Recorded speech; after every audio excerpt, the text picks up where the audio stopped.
Welcome to NBA Today with Malika Andrews, live from Los Angeles. Oh, we got a good one. It's only February, but last night's Spurs-Pistons game, I don't know about you guys. It had a little playoff feel, some physicality to it. I would be happy to see 7 games of this come June. In fact, why not relive it right now? Let's go to Detroit and pick this one up, Brian. Late in the first quarter, Ron Holland shoots in the corner. See, Wemby, he just makes you rethink all your decisions. You want to stretch the floor with him, but he can be in the paint and at the line at the same time. Yo, Tobias Harris turning back the clock over Julian Champagny there. One hand, nasty jam, and the Detroit bench is... Did he cut the sleeves off his warm-up? What happened there? And then Cade Cunningham has to return the favor here, Mark. Showing his prowess. He needs help. Two-way there. Under 4 minutes left in the second quarter. Cunningham shoving Stephon Castle to the ground and standing over him. Then Keldon Johnson pushes Cunningham away. Jalen Darryn stepping in. Getting chippy. Get in the fight with the Pistons, Spears. Yeah. You don't want to do with that. Where was Stu at watching this? Coming down the hall. Johnson, Darryn received technicals. Cunningham with the offensive foul. And then Devin Vassell knocks down the three. The Spurs end the half with the lead. So to the third we go. 7 minutes left. Cunningham goes up. Wembanyama is right there to meet him. Fox gets the ball, pushes it up the court, swings it to Castle. Knocks down the corner three. Defense leading to offense for San Antonio, and Victor is loving it. A minute later, Vassell passes to Wembanyama. Yeah, sure. Why not? Take that shot. What are you going to do? You can't do anything about it. Yeah, you got to call Ghostbusters, and even that won't work. Next play. He's so nice. An all-star on all-star poster right there. Jalen Darryn's not afraid, I'll tell you that. No. Late in the fourth, Castle gets the ball, lobs it up to Wembanyama, ices the game. The Spurs go on to win this one 114-103. Here's Victor Wembanyama on the Spurs' potential. I don't think that's a night where we learn the most things about ourselves, but it's definitely a night where we confirm progression and confirm potential as well. But that was a good test. On Monday, progression, confirm, potential. I like that. It's a very Wemby phrase, and this is a very Wemby stat. San Antonio's 5th win against the team with the best record in the NBA. That's the most since Pat Riley's 92-93 Knicks, who also had 5. And you know, my friends, that it is a big day when Richard Jefferson makes his triumphant return to NBA Today. Rich, thank you for joining us. And you've called several Spurs games this year. You've been off all around the league. We have enough of a sample size now. They're stacking some impressive wins. What does this tell you about what they're ready to do in the postseason? I think they're ready. I think they're still, it's that first postseason. It's that first, when you look at last year, OKC. You look at Denver, it had a couple of runs. Boston had a couple of runs before they got over the hump. I think this is that first year where, you know, when you play against Detroit in the regular season and they're on a road trip and coming off the All-Star break, you can catch them. But I think when you're playing in a 7-game series, you need experience. That's why we love the OKC matchup with them. They played OKC, I think, 3 times in a matter of 10 days. Yeah. That's what makes that fun, because it feels like the postseason. I think that they easily could have the best record, but I think that they're still a year away. Look at OKC last year, best record, or 2 years ago, best record. They get to the postseason, they realized they needed some bigs, they filled in the gaps, and then that's what helped them win the championship. Same with Boston. You get there one time, you win it the next. I feel like this team, this San Antonio team has all the talent. They can get there. I think they could make a run, but I still think that their better version will be that follow-up year, which would be coming up next season. Well, if you're tanking, you look at the Spurs and go, now we see what we're at. Because this team has been built out incredibly through the draft these last few years, and they're coming into their own. I will say this, if they shoot the three-pointer like this, they'll win the title. Because their one weakness really is they're not a good three-point shooting team. They rank, I think they came into last night 23rd in three-point shooting. Last night they make 18 of them. You're not beating the Spurs when they make 18 threes. They shot 45%. That's just a real weapon that they don't usually have access to. Yeah. So, and the other thing I'm going to say is, this is the thing. If you can't get Wemby out of the paint, you're going to have major, major problems. Because Jalen Darryn, you know, he is a close-to-the-basket player. He's trying to get offensive rebounds. Time and time again, Wemby was in the paint defensively because he didn't have to leave it because of Darryn. Well, and J.B. Bickerstaff said after the game that he sort of feels like later in the fourth quarter, when interestingly Asar Thompson was on the bench, one of their better defenders, he said he felt like maybe they figured something out. They play again in a couple of days, so we're going to get to see if that's true. But the problem, Mark, is, yes, Victor Wembanyama is the head of the snake, but they have so perfectly built this team, this young team around him. Yeah, there's certainly strength in numbers in this team. I know Wemby's the star. He definitely needs to be the head of the marquee. But they got 8 guys averaging 10 points a game. De'Aaron Fox, Vassell, Castle. You got a guy with a championship, Harrison Barnes, making big shots in the corner. Yep. Harper's been an amazing rookie. Like, how do you guard them? This is like better than the Richard Jefferson Spurs, right? Like, there's just so much talent. A lot better. And mostly because there's no Richard. I know the threes are a concern, but I don't know if there's another team in the league that has that many guys that can get a bucket. Yeah. Keldon Johnson. What we're not going to do, right, it is one game. But when you start looking at the collection that the Spurs are starting to put together, it's very hard to ignore. On the other hand, the Pistons, they struggled offensively. Stephon Castle, you mentioned him. I mean, he locked Cade Cunningham up. He's locking everybody game, up. Right? Cade shot 5 for 26 from the field in this one. He made just 1 of his 15 attempts in the second half. That amounts to the worst field goal percentage by any player to take 25 or more shots in a game since Donovan Mitchell, and that was back in 2018. And the Pistons have a tough schedule coming up. We mentioned that rematch against the Spurs, but they also host the Thunder on Wednesday, the Cavaliers on Friday. You can catch both of those on ESPN. And then they play their next 3 games on the road, the Magic, the Cavaliers, and then the Spurs. Richard, by your logic, you're saying teams, they need a year. Well, the Pistons, they kind of did that, right? Last year, they shocked everyone. They made it to the playoffs. They lost in a tough 6-game battle. Do you think that they are that team now, that they can take that next step? Because everyone's looking at them saying, all right, you're the top dog in the East. Well, this is the year before the year. But they did that last year, no? No. Last year, getting to the postseason. No, that's the pre. No. They did a great job. They got to the 7. They got to experience, right?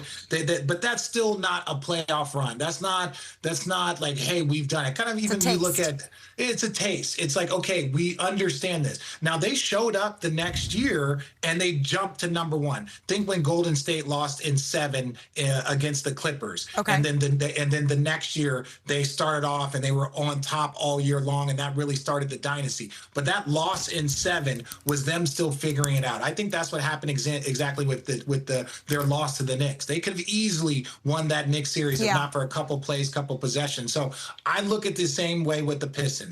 They are now announcing that they are a formidable monster, not a perennial playoff team, but they have the ability to be a monster. But everyone on this panel would probably agree that they need a little bit more. Cade needs a little bit more help. Even if you look at the shortest odds here on the Sports Playbook, it's because they need more help. They need a secondary scorer. Darryn's outstanding, an all-star big. But if you don't have another scorer next to Cade to win 4 playoff games against the best of the best, that's where they don't have enough. You can have the best record and not have the best playoff quality team. Yeah, you often see people like us sit up here and say, well, there's a difference between the playoffs and the regular season. Well, what do we mean by that? Well, what we mean is in a playoff setting, the entire game plan will be set against Cade Cunningham. And last night it was with a great defense, and he had a bad night. Like, he is going to hit some of the shots. Sure. But part of what he was dealing with there was they were standing on his toes. Stephon Castle was standing on his toes, and he had a great backline defense if he got past him. So they're going to have to learn how to deal with the counters. And they are a team that has shooting trouble, too. By the way, this will be the case for the Spurs. When the Spurs get in the postseason, teams will not guard Steph Castle, and they'll say, go ahead and try to make your threes, and maybe you will, and maybe you won't. They'll have to deal with the same situation. But part of what we say is that we know that when you get to win 3 playoff series, get to the finals, you have to overcome all of those individualized game plans. And they just have to prove that they can do it. Could they? Sure they could, but they haven't proven it yet. I think it's a fair assessment. You know, when I look at the Cavs, New York, Boston, Assuming Tatum is there, Philly, they all got a second guy, a third guy. Offensively, Detroit, I mean, respect to Darryn, they don't really have it. Tobias Harris is there. But to your point, Brian, come playoff time, and all I got to worry about is this series. They're going to be ready for him. Yeah. And one thing I think the Pistons, maybe Trey John's kicking himself a little bit, is they didn't go get that other dog that could come in there and get you 30. Yeah. Well, they got Kevin Huerter trying to deal with the three-point shooting. But he wasn't out there for this one. I'm talking about dogs. Well, and as Richard always likes to remind me, in the playoffs, the scouting report goes from about this thick to this thick for the playoffs, and so things get a little bit different. Hey, coming up here, so Brian already brought up the T word once, tanking. So let's take a look at the bottom of the standings. But hey, look at the Kings. They won their first game since January the 16th on Monday. They ended a franchise-worst 16-game losing streak. Sacramento now has the worst record in the NBA. One of the teams that's trying to get that top pick in a loaded 2026 draft class. So let's check in here. Scouts.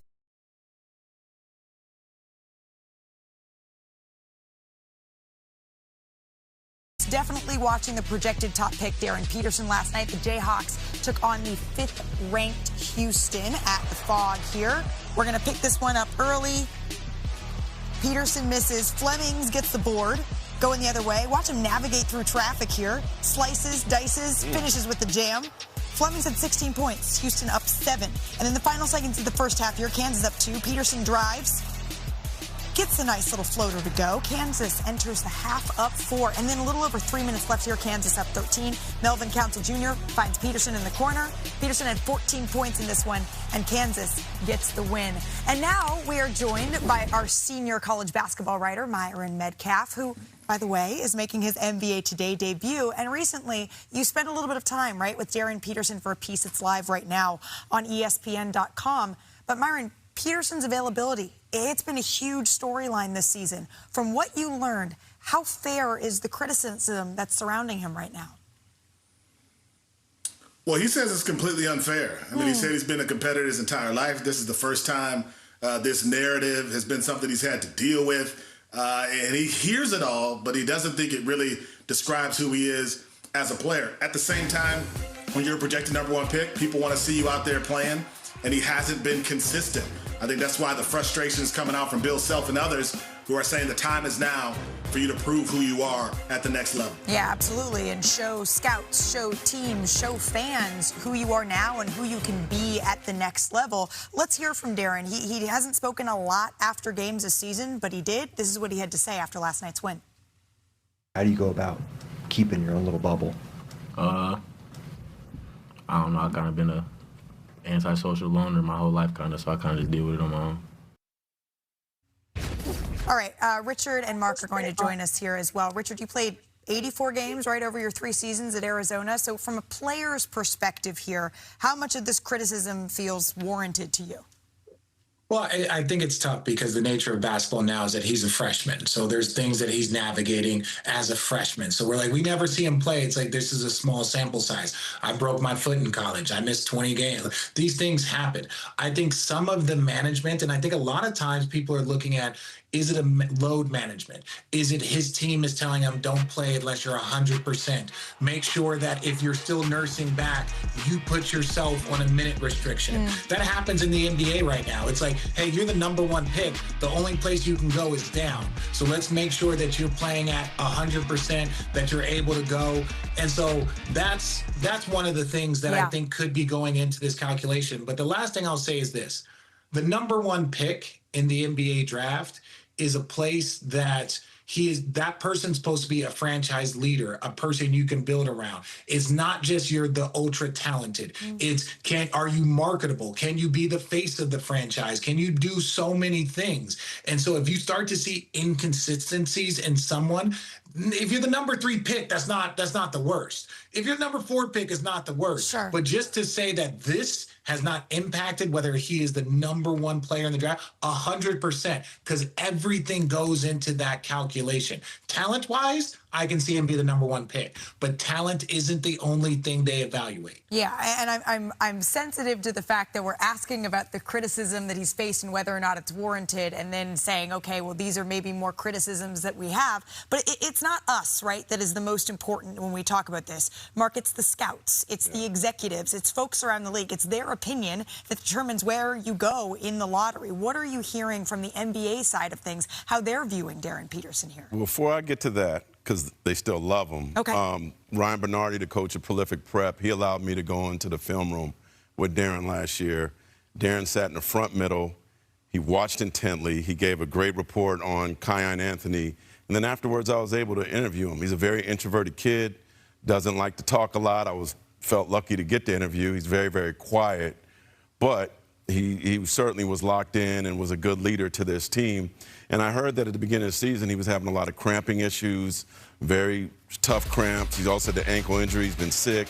This kid's been taking pickle juice, drinking it at night, getting other fluids, trying to do everything. And somebody closer to me told him, if he didn't want to be there, he could easily get a buyout from Kansas, come here to L.A., Malika, work out with the Wasserman Group, and because he's getting money from a trading card company, he's getting money from Adidas, so he's got money. So he's fighting it out, trying to play, trying to do the best he can, but he certainly is not trying to quit this team. But talking to a general manager, they seem to keep saying to me that he's a #1 pick, Wilson and A.J. Debinsa next. But he's a 3-tier scorer. He's a superstar at the 2 position. They think he's an elite player. And obviously the injuries give concern. But if this is just a season that he's going through with these cramping issues and teams think they could get past that, I expect him to be the #1 pick. So, Myron, what is, you mentioned what Bill Self is saying. What is he saying he wants to see the rest of the year in order for him to come to fruition as the #1 pick? He wants to see them lead. He wants to see him be more than just a talented star. We know that he is. He wants to see him be a playmaker with this team. The bottom line is they just don't have a ton of chemistry because they haven't been on the floor together enough this season with the games that Darryn Peterson has missed. One of the things that wasn't in my story, though, is Darryn said, listen, people forget that I'm just a freshman and I'm young and I'm trying to figure it out. So I do think there's an element of this where he does feel the weight of the world on his shoulders, and he's trying to figure out why everyone's kind of against him for the first time in his life. At the same time, he could end the narrative if he just came out and said, this is what's happening. I want to play. My body's responding this way, and it's just not working out the way I expected. Not talking a lot is not helping his cause. Well, and that's the thing. Once you start getting paid, the grace starts to go down even more. The fact that Mark will have that conversation of like, well, he could just go to L.A. and he could just go do that. That, to me, impacts the mentality of a player. So that's a great thing that that's not on the table. But I just really believe that this kid is super talented and he has to prove it. But always beware when there's, oh, yeah, we love him at #1. Don't forget that Boston traded the #1 pick and moved down to get Jason Tatum because he was their #1. So always be weary when every GM is like, oh, yeah, that kid's #1. He's #1. Yeah, I think we might be 2 or 3. He's #1. That's the kid. They just take him at #1 because they have somebody #1 on their list. If Utah Jazz got the #1 pick, I don't think they're picking him. Well, especially when you have a BYU kid that maybe is. But it's an incredibly stacked 2026 draft. Myron, your story is fantastic. I encourage everyone to go check it out right now. We got a good one tonight. As it says, tonight. The Cavaliers, they host the Knicks in a matchup of the NBA's top 2 teams over the last month. For the Knicks, Karl-Anthony Towns has been on a tear. He scored at least 20 points in 5 straight games for the first time this season. He's shooting 48% on 3-pointers in that span.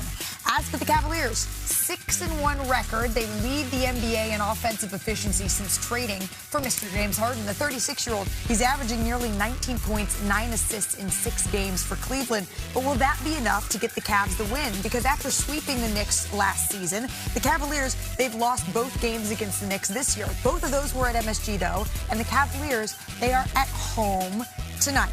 So, Rich, if you were on the call for this game, and you've been on a lot of Cavs games, you've been on a lot of Knicks games, what would you be telling the audience, this is what I am going to be looking for in this one?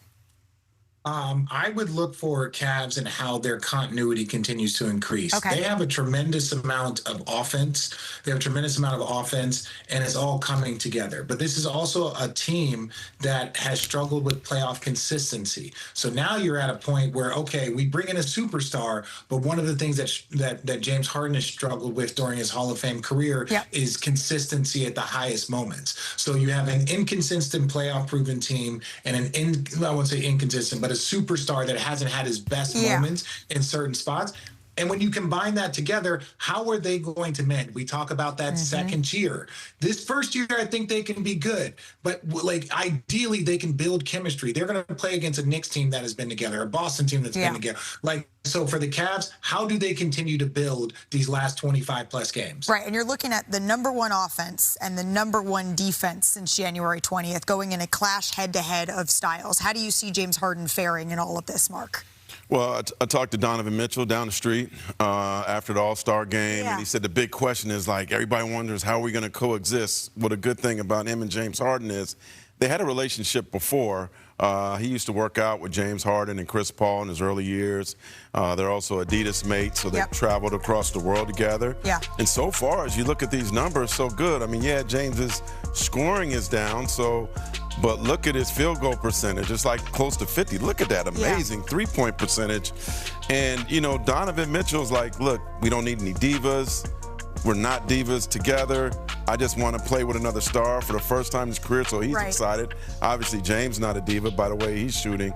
So I think this is growing into something pretty special. What's the saying? Styles make fights. You have the #1 offense versus the #1 defense. You have a team in the Knicks that are very good at offensive rebounding, and a team in the Cavaliers that, strangely, even though they have 2 excellent big men, are not. And then you have a team that's very good at making corner threes and a team that is not good at all at defending corner threes. It feels like it's going to be a clash of styles. Who's going to win out? Yeah, so I think Harden has had instantaneous chemistry with Jared Allen, Sam Merrill. Yeah. They've had some really good stuff click.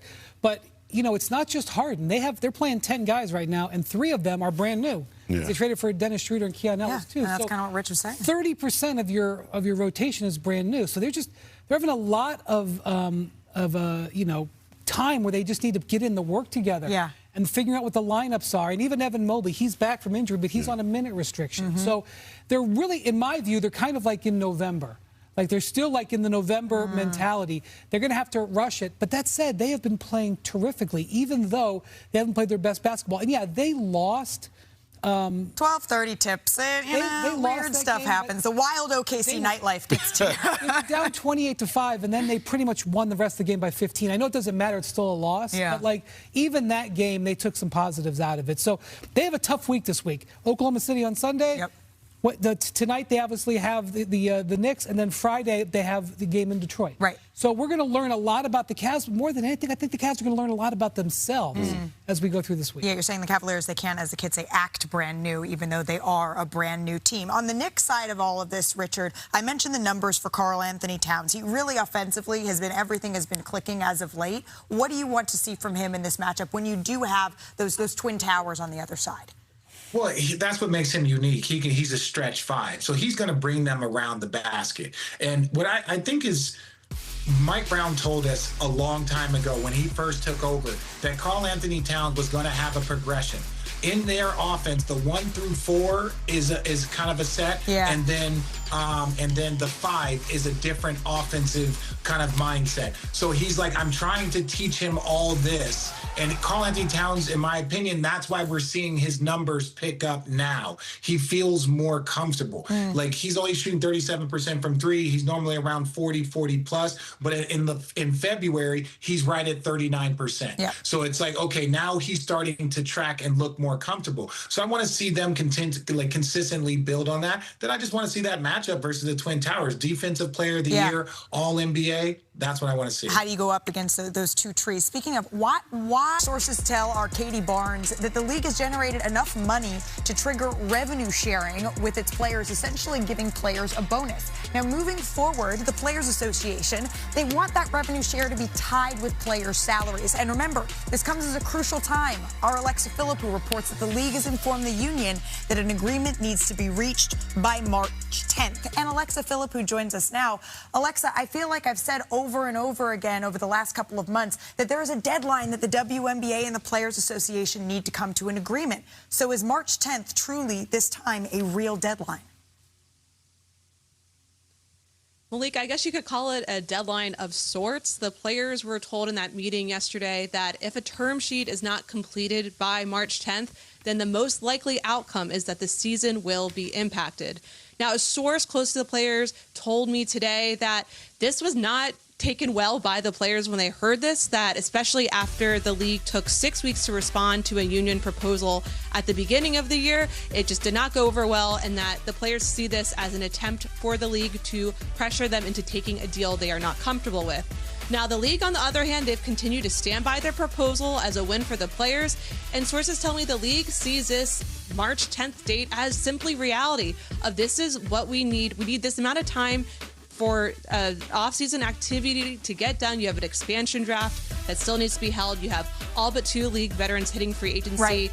And you still are hoping that the season can start on time. All right, so essentially March 10th is what the league is saying it needs to happen for the season to start on time for all of those dates that we just saw. So if that is going to happen, Alexa, over the next 2 weeks, what do we need to see?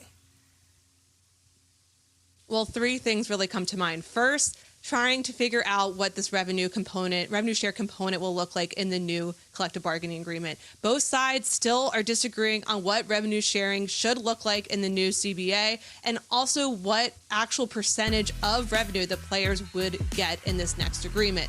Secondly, there comes the housing discussion. We know that's been a big flashpoint for players.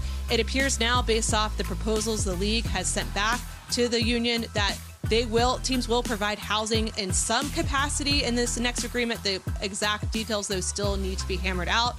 And then thirdly, union leadership will be meeting this week to discuss next steps. Included in that is going to be a next proposal that they will submit to the league in response to the league's proposal from this past Friday. Okay, so really 3 tentpole things need to happen here before March 10th, by March 10th, for everything to still keep running on time. Alexa, I have a feeling we're going to be checking in with you a lot between now and then. We really appreciate the time. Hey,